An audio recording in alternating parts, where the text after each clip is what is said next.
The vast white ice surface of Antarctica stretches for over 3 million square kilometers, empty, desolate, and almost completely silent.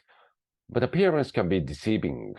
On the coast of this expanse, just a few meters beneath the ice, lies a multicolored constellation of life. This remarkably diverse realm is home to over 8,000 species of sea denizens who rely on onslaught of otherworldly trade to survive.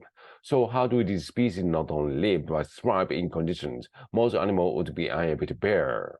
Antarctic waters. Antarctic waters are some of the most consistently fresh in the water. Antarctic waters are some of the most consistently fresh in the world, hovering below 0 degrees Celsius for a large portion of the year. This means burning energy too quickly can be deadly, so survival in this ecosystem looks slow and steady.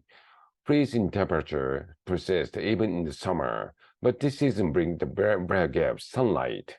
For a brief period, it's abundant, shining through the ice for 20 hours a day. This infusion of energy drives intense coastal phytoplankton blooms, transforming the water into thick green soup.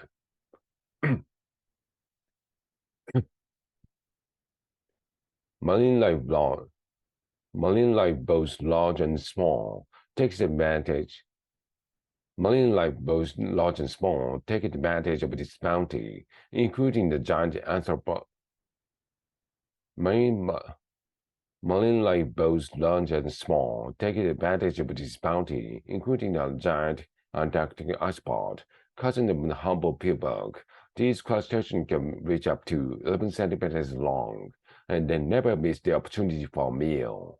The creature eat a wide variety of prey, including other giant icepods, and by slowing their metabolism, they can make their food last. With one study showing the specimens surviving for 50 days without eating.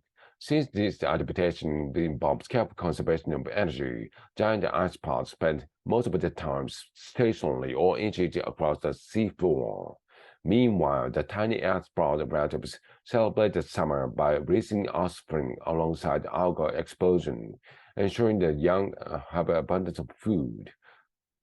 And the sea cucumbers carpeting the seafloor, hoovering up dense plankton with outstretched tentacles, producing nutrient-rich feces that nourishes nearby life. But this big summer blowout doesn't last long. The first sign of autumn arrives in the 5 needles of fragile ice. These slowly coagulating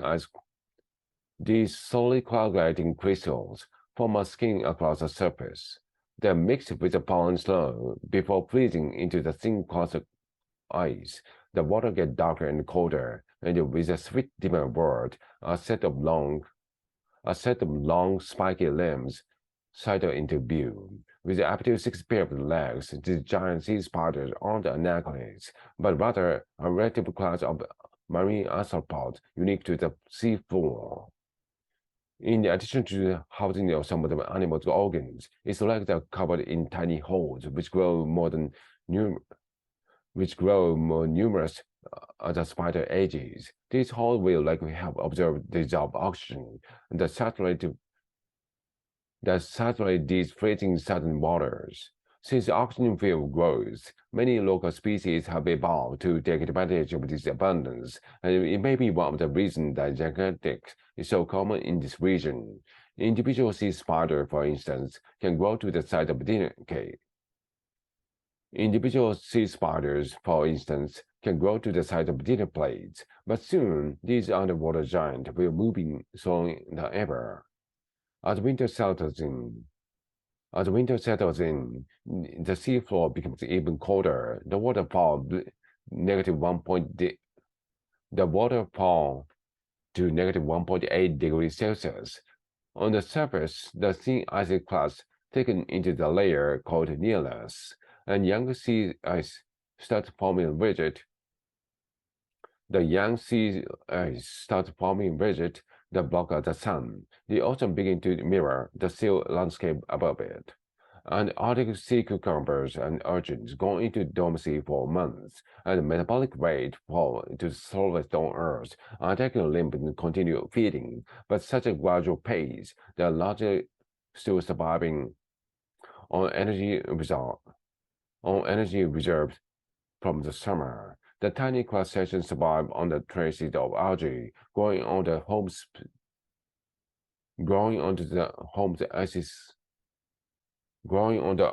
icy ceiling, raising their young in these expansive winter nurseries. Growing on the home's icy ceilings, raising their young in these expansive winter nurseries. Raising their young in these expansive winter nurseries. But this seemingly endless winter won't last forever. As spring comes, let's slowly begin to trickle back down through the ice, and week by week, bit by bit, this underwater world begin to waking up, to begin its delicate slow motion dance once again.